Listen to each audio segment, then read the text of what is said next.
What is up, everyone? I'm the one, the only Jack Slater. Yeah, you know me. I'm the man with the plan. And we've been covering the Fantastic Four, and we're going into issue 22 with the return of a familiar foe.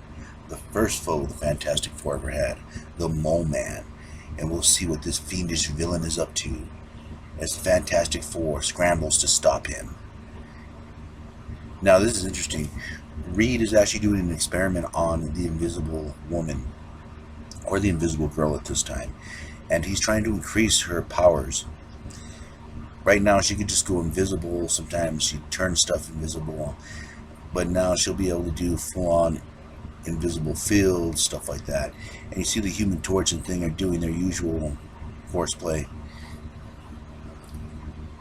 and Thing ain't having it as usual. He's about to beat the hell out of Johnny, and Sue uses her force fields for the first time.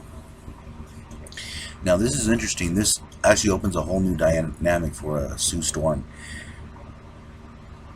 Something that wasn't there before. And this actually stays with her character. She's able to do all kinds of shapes, stuff like that. But they get word from the government that they're having problems with certain cities. Things are disappearing, sinking, vanishing.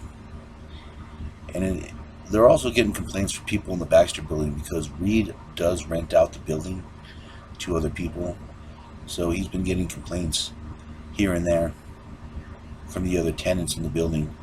You know, because Reed and the Fantastic Four, they do a lot of stuff. I mean, Doom actually kidnapped the whole building at one point, so the tenants aren't too happy. But it's kind of funny how these two guys get wheeled away by the Invisible Woman just basically playing with her new powers. She explains she was able to turn that cart invisible and just push them down. And it is very cool, but in the meantime, they do get a call, a very important call,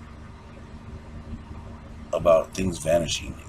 And Reed's trying to focus on that, but he's also trying to focus on these tenants that just will not leave him alone.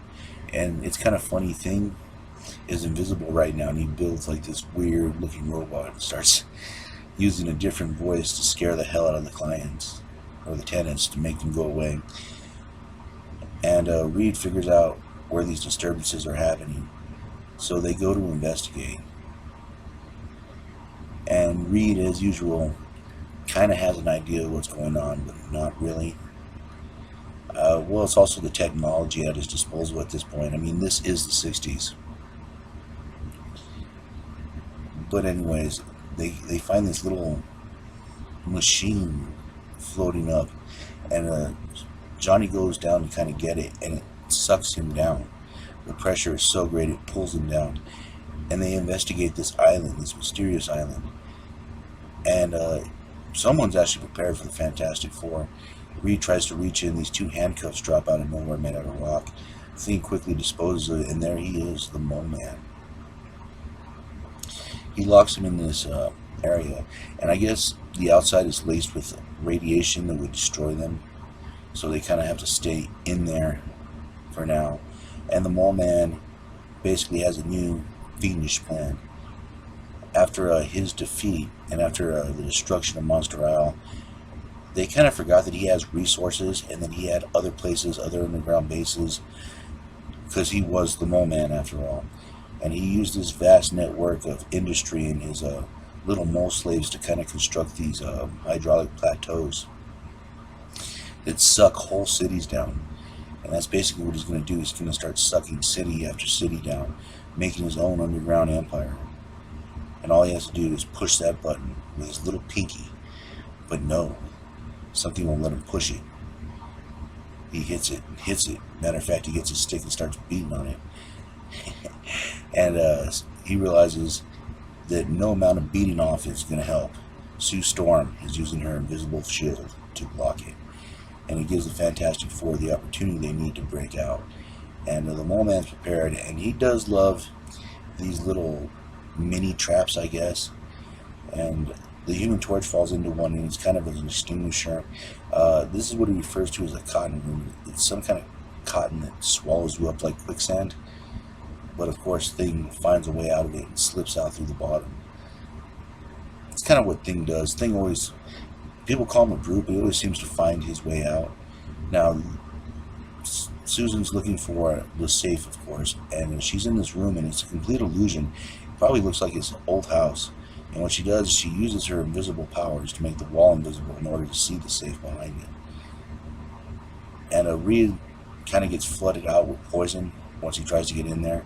He uses his body to expand to keep oxygen in and also kind of break the wall. He actually makes it to the control room and starts rewiring circuits. Meanwhile, Johnny's trapped, but uses an ice pick to kind of crush the machine and burns his way out.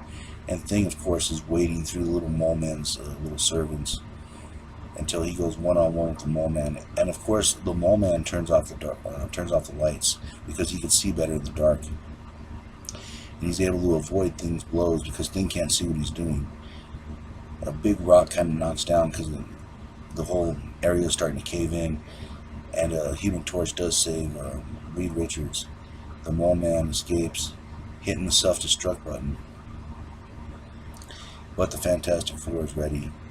And of course, as the mole man escapes, he decides to have one last piece of revenge and tries to sink New York City. But little does he know that Reed rewired it, and instead of the city, his island sinks. Will the mole man live? We'll find out next time, and I'll catch you on the flip side.